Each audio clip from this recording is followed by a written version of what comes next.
Hey, welcome to part 6 of the Santa series. So in this one, let's go ahead and export out our textures from Substance Painter, bring them into Maya, and then rig the character for animation. So the next step, what I'm going to do is I'm going to go to File, I'm going to go to Export Textures, and we already went over these settings in the previous video.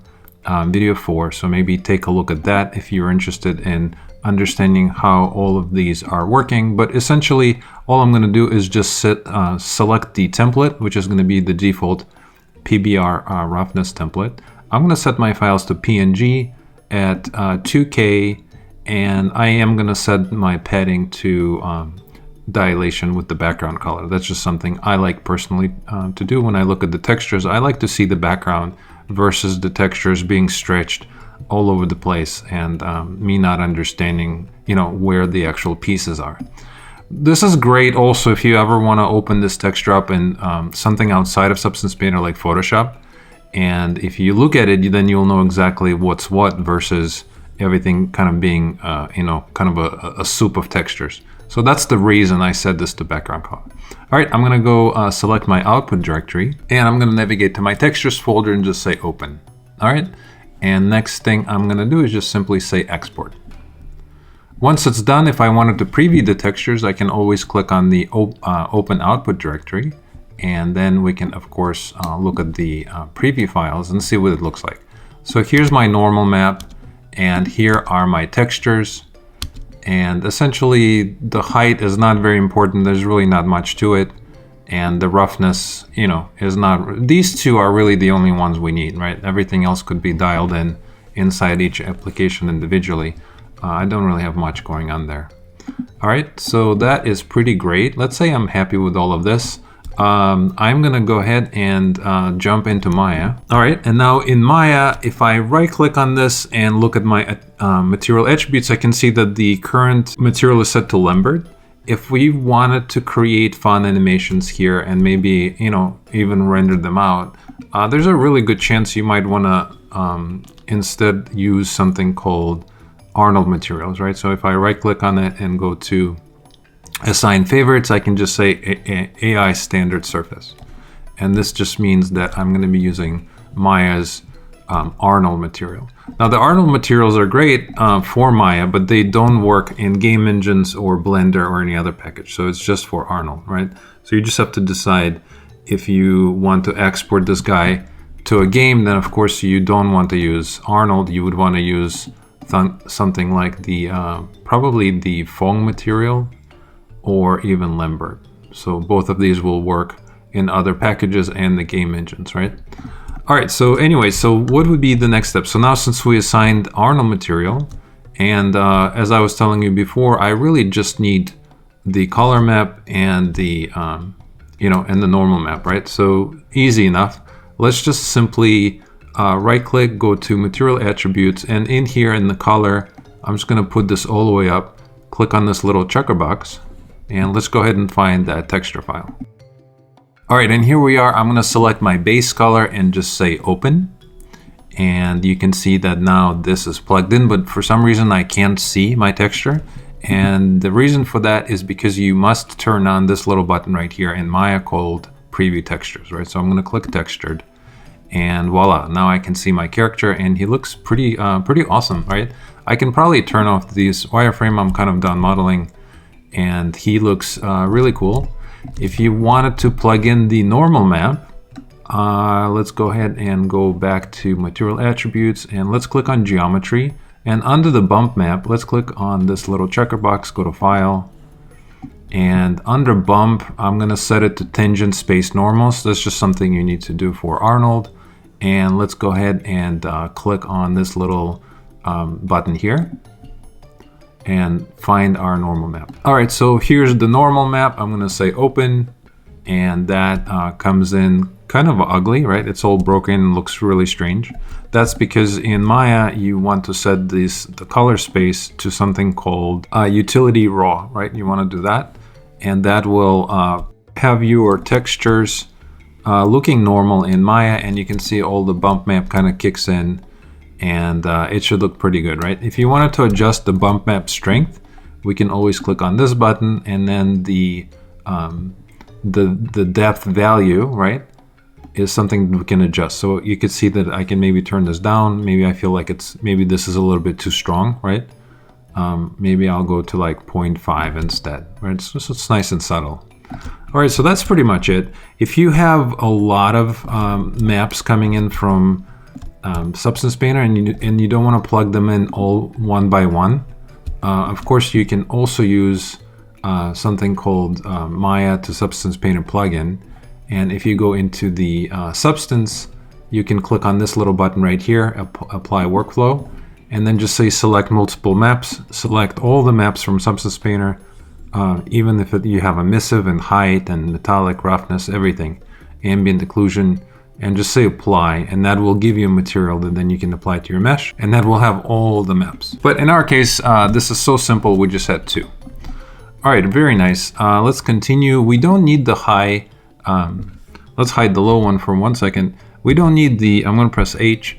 We no longer need this, right? We just needed that for baking. So I'm going to go ahead and select it and press delete. And we also exported that out as a, if you remember in the previous video, as an OBJ file. So I already have a copy of that. I'm going to click on this one again, and let's now talk about rigging. So what would be the first step to rigging? So the first step would be to decide if you are creating a custom rig or if you are creating a human IK rig. Now, what is the difference? The benefit of using human IK is that you will get the humanoid rig in Maya that will work with every single motion capture file ever created. So this is kind of the standard structure that will work in any game engine, any motion capture file. If you create a custom rig and you create your own, right, there's a good chance that that will probably not be compatible with some of the other ones, right, like the motion capture files, or some of the systems like in Unity or Unreal, where all the joints need to be named properly and set up in a certain way. So it's up to you, what are you doing and what are you using this for, right? In our case, let's just use the human IK. And one thing, I'm looking at this character, I feel like this black here is a little bit too dark. I honestly would love to adjust this. And there's a couple of ways I can do it in Maya. I can go to Material Attributes, and in here, if I wanted to play with this color, right, I can go inside the color and go into, I have color balance, right? And for example, I can pump up the exposure, and you can see that it's actually changing the color of the black, which I like. This is kind of the color I wanted, but it's also adjusting the red, which I'm going to undo that. I don't like that, right? Which I think the best thing for me to do is going to be jump back into Substance Painter and modify this real quick. So let me do that. I'm going to go ahead, come back here, and let me find my black, which is going to be the bottom one. And I literally just need to make this a lot lighter. It doesn't look very good in Maya, right? And once I did that, I'm just going to do export textures and just simply overwrite my textures. All right, jump back into Maya. All right, and in here, I am going to right click on this, go to Material Attributes, and I'm going to go into the color and just simply click on this button here to reload. And you can see that this is now a little bit lighter, right? I think that's a little bit better. Nice. All right, let's move forward. I'm going to do Control S to save my work. And now let's go ahead and go into Human IK. If you don't see this little tab, click on this button here to open up the Character Controller tab. And essentially what I want to do is I want to drop in a default, let's turn this off. I want to drop in a skeleton. So I'm going to say Create Skeleton. All right. And that is what I get when I click on it. I'm going to click on this little button here so I can see through it. And now our job is to simply align these joints with the Santa. So very straightforward, right? All we need to do is just make sure that the hip where it needs to be and the neck is where it needs to be, because this is going to be kind of like a Muppet being driven by these joints, right? Just like we have bones and skin, that's his case as well. So I'm going to press spacebar, go into the side view, and let's go ahead and do the same thing. I'm going to click on this little button, and if I didn't want to select him because I'm going to be moving these around, I can always uncheck this, and that's going to make sure that that's locked in. I see that I have a camera here floating around. If that bothers you, you can go to Show, Viewport, and just uncheck camera, and that's going to hide that. All right, I'm going to take this, and I'm going to grab the move, and essentially I just want to put it right where his belly is, or his, his pelvis, right? That's going to be great. And from here, let's go ahead and start aligning everything, right? So I'm going to take these, I'm going to move them this way. All right, that's going to be his hip, right? I'm going to grab this one. This is going to be his, kind of his knee, right? I think he's going to be bending somewhere right here, probably. I think right where the fur kind of meets the pants. I think that's going to be his knee, maybe even just a little bit higher. All right. And one important thing when you're doing this is try to keep these in line if you can. All right.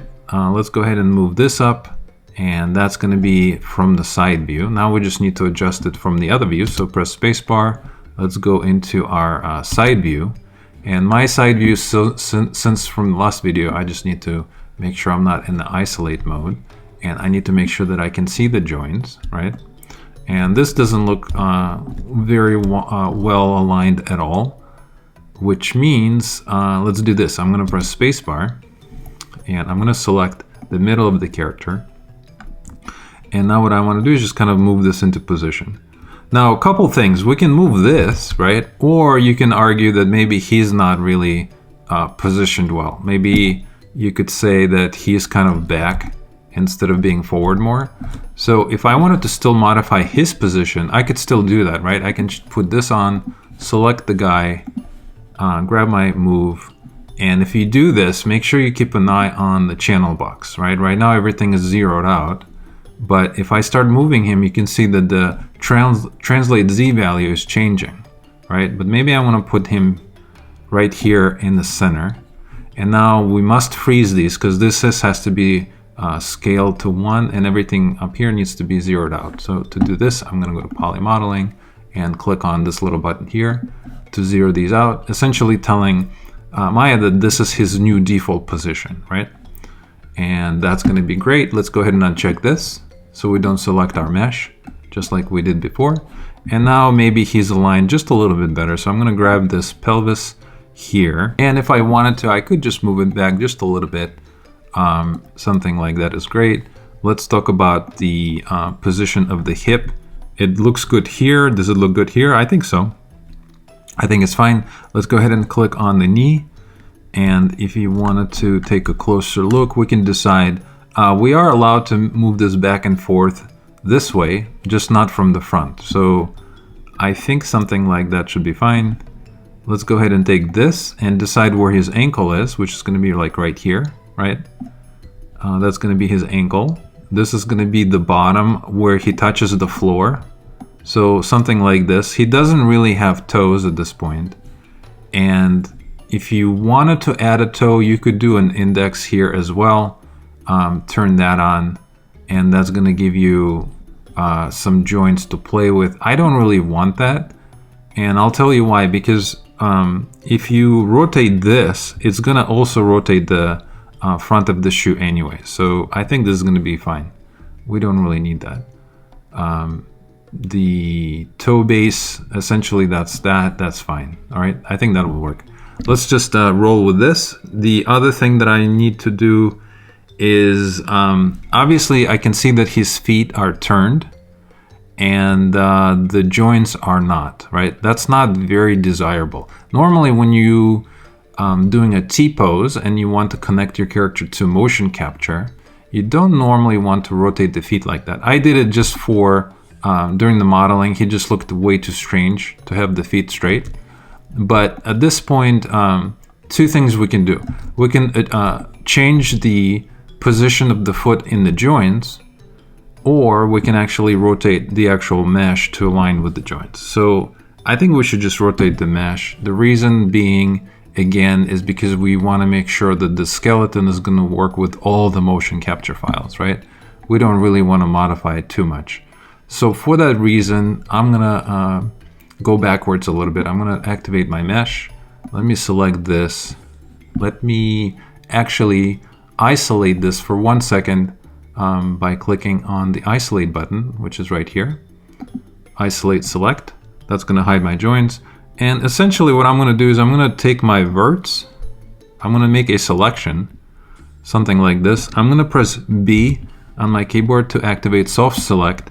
Hold down B and drag my soft select to include just a little more of his leg. Essentially right up to here, right? I don't want to grab any of this points here, but I do want to grab some of these. I'm going to come here, go to symmetry and activate object X. So it's going to do it on both sides. Grab my rotate and very carefully, very slowly, I'm just going to move the foot forward. Okay. And this is going to be much better alignment with the skeleton. So I'm going to grab my move and also maybe move this way.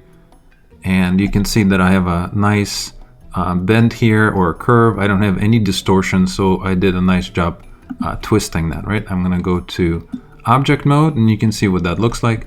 You can also preview it in the perspective view and make sure that you didn't break the mesh and didn't create any issues, right? If you did, of course, you need to touch that up. All right, so that's looking good. Let's go ahead and jump out of isolate. And now you can see that the foot is perfectly aligning with the joints, right? That's looking great, right?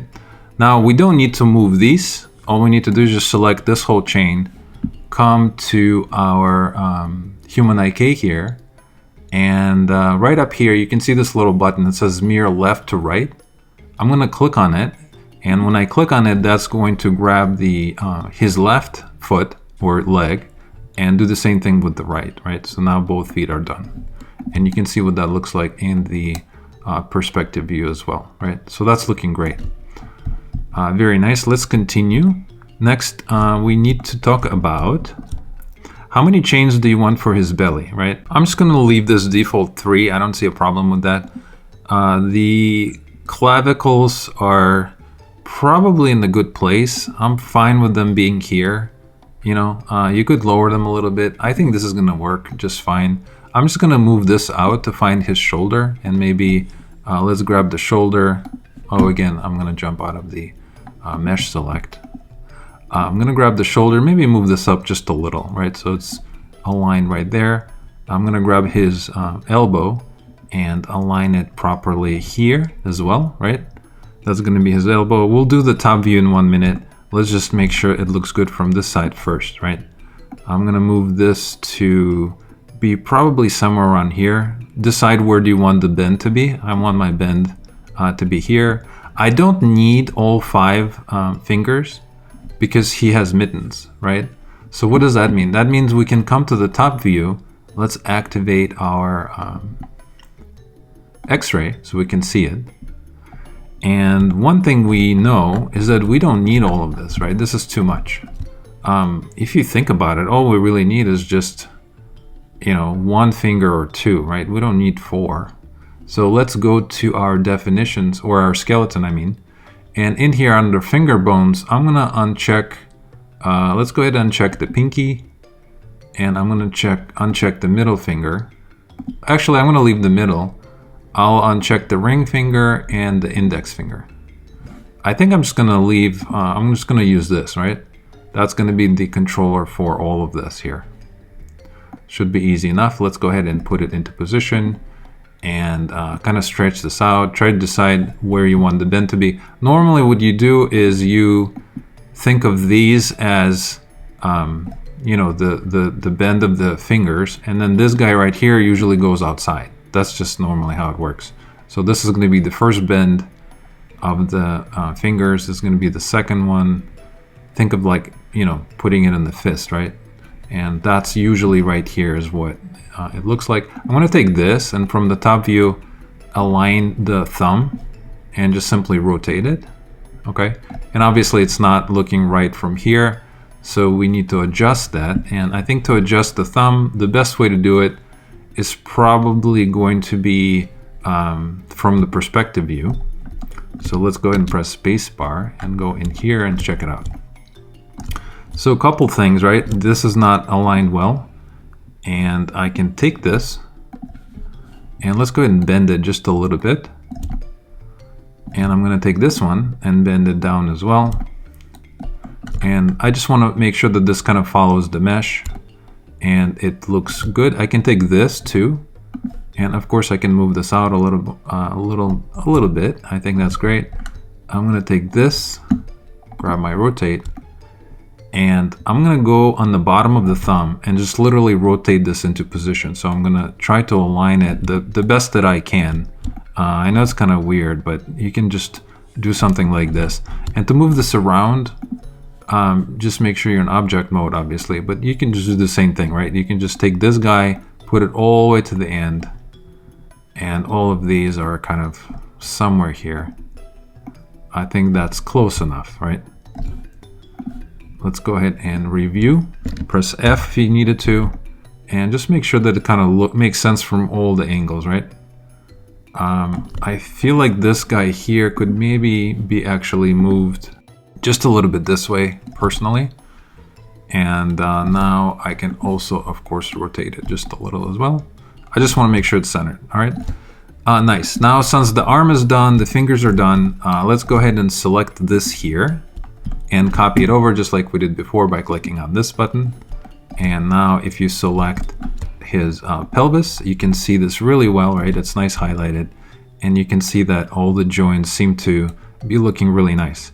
The only problem that we have is that this is not aligned with the neck. So I'm gonna jump back out, grab my move, and you know what, from the side view, let's go ahead and start moving this up. This is gonna be his neck right here. So, and this is gonna be somewhat the middle of his head. So I think something like here is great. Okay. And that's pretty much it as far as aligning the joints. Next, we need to bind our mesh to the joints, right? So make sure that they are actually controlling the joints. So let's go ahead and activate our mesh one more time. So let's go ahead and select the mesh. Hold down the Shift key, select the center of the joint, right, the pelvis. And now let's bind it. Now, before you bind it, strongly suggest you save your work. And the reason I say that is because sometimes you have to, you know, go back and open it up if it doesn't work. So make sure that that's the case. I'm going to switch it from modeling to rigging. I'm going to go to skin, bind skin. Let's click on this little thing here. Let's do edit reset, make sure we have the same settings. And these are the default settings. So I don't have any problems with trying to leave it as is, except instead of bind method, instead of saying closest distance, let's set it to geodesic. Usually this works really well with things that are kind of connected. If you had a mesh that has 1,000 little pieces and it's completely disconnected and it's different meshes, then this is usually not the best way. You usually just want to do closest distance. But because this is one solid mesh, right? It's literally just one mesh because we combined everything. Geodesic is usually the best option, so we could try it. And maximum influence, I'll just switch it to 4. Let's just actually switch it to 3, and I'm just going to do apply and close. All right, once it finishes, you can see the joints change color, and that just means that they can now control the mesh. So if I grab his wrist, for example, and try to rotate it, you can see that that's working. I can grab his fingers, and that's working. And here's his elbow, right? That's looking good. If I wanted to grab his arm, I can try to move this down, and I can see that it's actually affecting a little bit too much. I don't really want that, right? I don't really want the arm affecting the beard and the bottom of the mesh. So to fix this, what I could do is I can select the mesh and go to skin, paint skin weights. And now if I wanted to right click on this, I can say select influence. It's going to show me everything that's being affected by this joint. So this joint is controlling all of this stuff. So one thing we could do is we can remove some of the influences from the joint. And there's two different ways you can do it. You can do it through painting, or you can do it through flooding.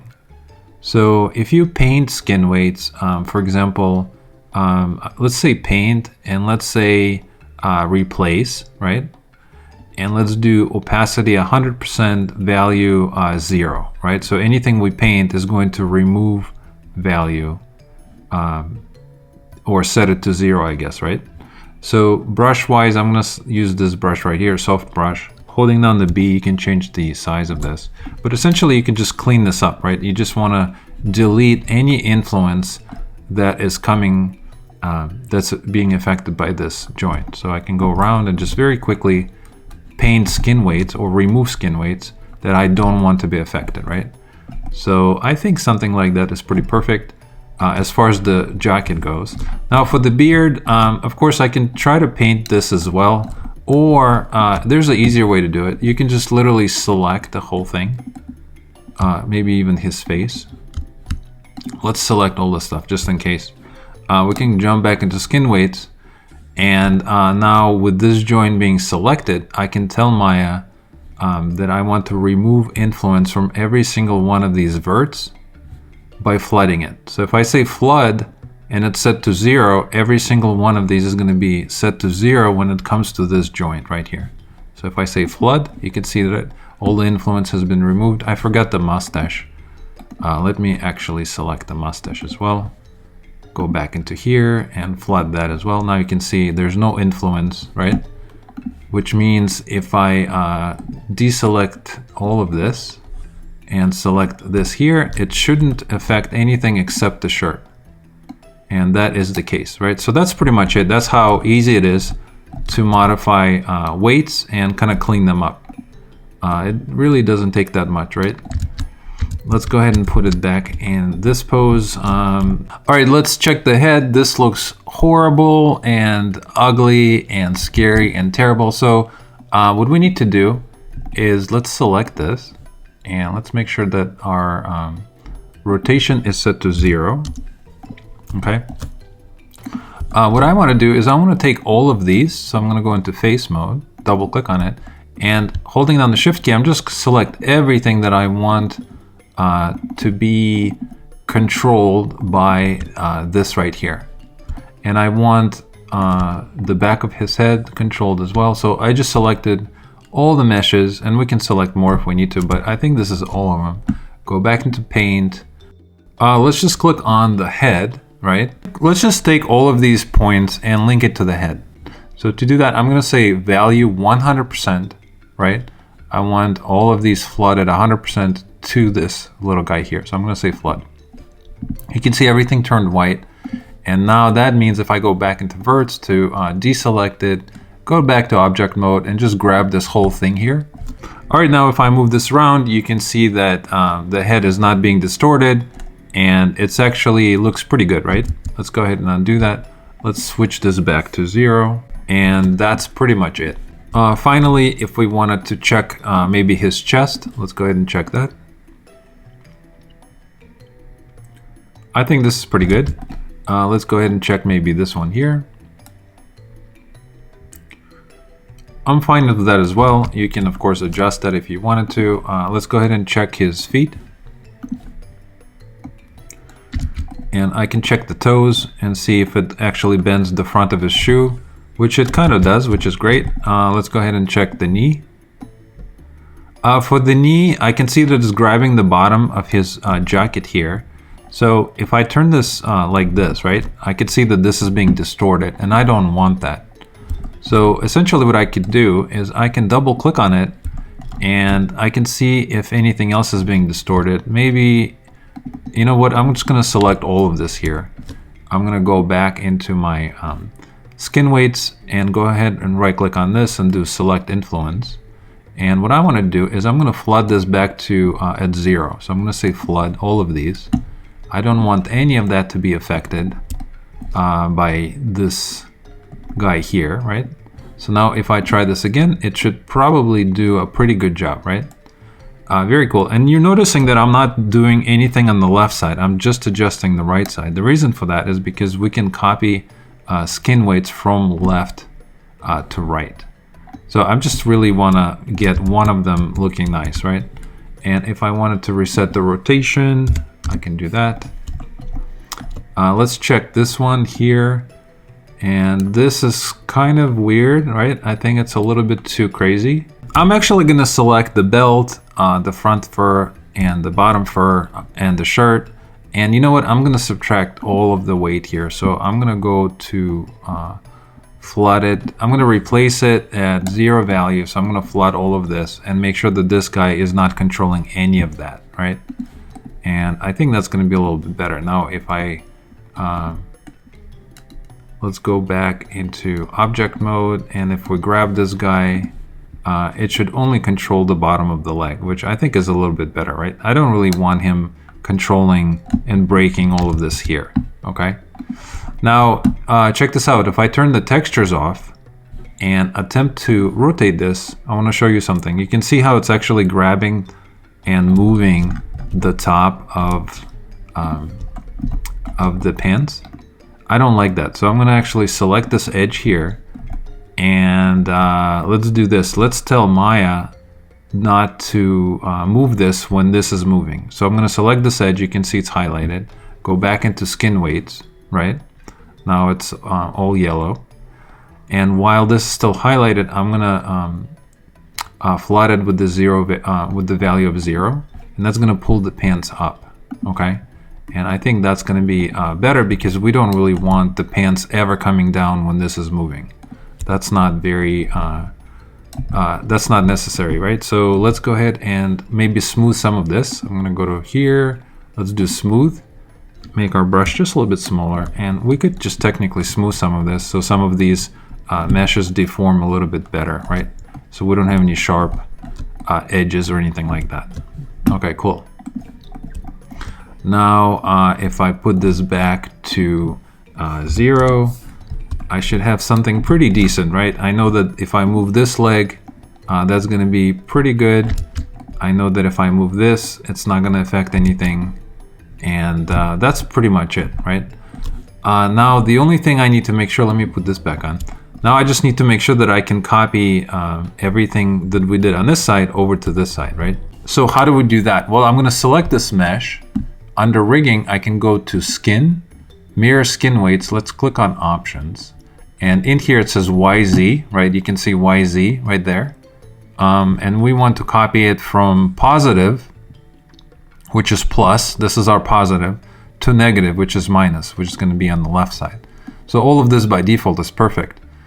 Let's do, we could do let's do closest point to surface. I think that's better. All right, and I'm just going to say mirror. All right, so now this should be fixed on both sides. If I check this, this is looking pretty good. If I check the head, I can see if I lift the head, I actually have a point that is still stuck right here. So if you ever get something like that, just select the point that has the problem, go into skin weights, and just click on your hammer tool. And essentially what that means, the hammer means take this point and use the average of the points around it. And that will automatically fix any issues that you might have with individual points, right? That's a super powerful technique and very important for rigging. So I'm actually happy that happened. So I think the arms are done. Let's select both hands and let's just check them. I think they're good. Let's select both of these and just check them. I think that's great. This should be still fine, right? I think that's fine. We can always adjust that if we wanted to. Let's check the leg again. Ooh, the leg has actually created some issues. So same thing, right? If you have the points that are being pulled and you don't want that, same thing. All you need to do is just go into vertex, select all the points that are causing you problems, right? Let me actually jump out of symmetry. And let's say I want to select all of these points right here. They're causing me issues. So I can go back into skin weights and click on hammer. And you can see how it automatically will average everything out and put everything back, right? So that's pretty magical, super powerful and very easy to use, right? Let me put this leg back and put it back into position. I'm assuming this is going to be the same issue, which it is, right? It's doing something really strange to the front of this. I don't want any of that. So same thing, I'm just going to grab all these and you know, just let's do a whole selection right here, large selection, go into skin weights and just do a hammer to average that out. And that is going to be pretty much, I think, it, right? So let's go ahead and take this leg, put it back into place. And now here's the thing. If we wanted to check this with, instead of moving each joint individually, wouldn't it be nice if we had controllers, professional animation controllers to animate this character? And this is the beauty of using Human IK, is that all the controllers are built in. So to activate them, all you have to do is just go into source and click on something called control rig. As soon as you click on it, you should see all of these little circles appear, right? All right, so then we're given something like this. And now to use a controller, you can just select one. Here's the one for the waist. And now if I try to move him around, you can see that he's completely controlled by these controllers, which is amazing because that is going to give us a lot of power for animation if we wanted to animate any of this, right? I can grab the head controller and move it around. You can see what that looks like. I can grab both of these, for example. Let's grab both of these. As long as I'm in object mode, I should be able to rotate them together at the same time. Now we can have them flying around. So that's pretty much it. In our next video, let's go ahead and maybe play a little bit with animation and also see what it would take to plug him into a motion capture file. All right, thanks for watching. I hope you are having fun, and I'll see you guys in our next video.